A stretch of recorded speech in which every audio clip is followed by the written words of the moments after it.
चार ब्राह्मण और शेर की कहानी। आज का कहानी का शीर्षक है, एक नगर में एक ब्राह्मण रहता था।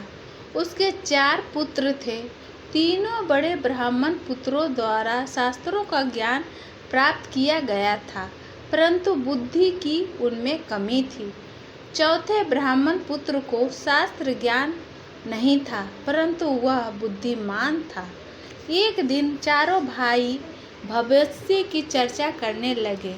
बड़ा भाई बोला, हमने इतनी विद्या अर्जित की है, किंतु जब तक इसका उपयोग न किया जाए यह व्यर्थ है।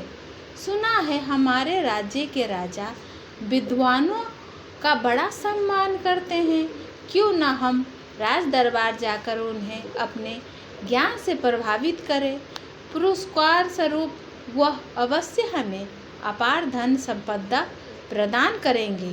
सभी भाइयों को यह बात उचित प्रतीत हुई और अगले ही दिन वे राजा से मिलने चल पड़े। उन्होंने आधा ही रास्ता पार किया था कि बड़ा भाई कुछ सोचते हुए बोला, हम में से 3 के पास विद्या है। हम राजा के पास जाकर उनसे धन अर्जित करने के पात्र हैं, किंतु सबसे छोटा बुद्धिमान तो है, पर उसके पास विद्या नहीं है। मात्र बुद्धि के बल पर राजा से धन का अर्जन संभव नहीं है। हम इसे अपने हिस्से में से कुछ नहीं देंगे, इसको घर लौट जाना ही अच्छा होगा। दूसरे भाई ने भी बड़े भाई का समर्थन किया, किंतु तीसरा भाई बोला, यह हमारा भाई है, हम सब साथ पले बड़े हैं, इसलिए इसके साथ ऐसा व्यवहार अनुचित होगा। इसे साथ चलने देना चाहिए। मैं अपना कुछ धन इसे दे दूंगा। अंत में सभी लोग मान गए और आगे का सफ़र की मार्ग में एक घना जंगल पड़ा। जंगल से गुजरते हुए उन्हें शेर की हड्डियां का ढेर दिखाई पड़ा। उसे देखकर बड़ा भाई बोला, भाइयों, आज अपनी विद्या का परीक्षण करने का समय आ गया है। देखो, इस मृत शेर को हमें अपनी अपनी विद्या का प्रयोग कर इसे जीवित करना चाहिए। सबसे बड़े भाई शेर की हड्डियां को इकट्ठा कर उसका ढांचा बना दिया। दूसरे भाई ने अपनी सिद्धि से हड्डियों के ढांचे पर मांस चढ़ाकर रक्त का संचार कर दिया।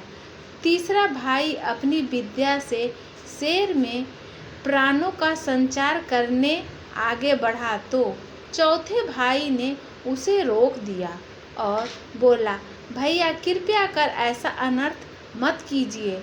यदि यह शेर जीवित हुआ तो हम सबके प्राण हर लेगा। यह सुनकर तीसरा भाई क्रोधित हो गया।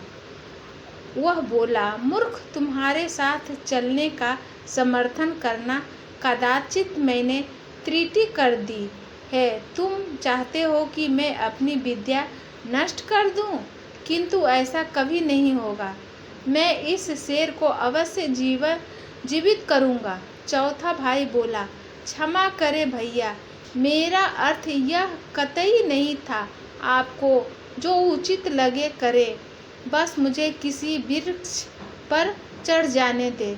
यह कहकर वह एक ऊंचे वृक्ष पर चढ़ गया। तीसरा भाई ने अपने विद्या से शेर को जीवित कर दिया, परंतु जैसे ही शेर जीवित हुआ, उसने तीनों भाइयों पर आक्रमण कर उन्हें मार डाला। चौथा भाई, जिसने बुद्धि का प्रयोग किया था, वह वृक्ष पर बैठा यह सब देख रहा था। वह वृक्ष से तब तक नहीं उतरा जब तक शेर चला नहीं गया।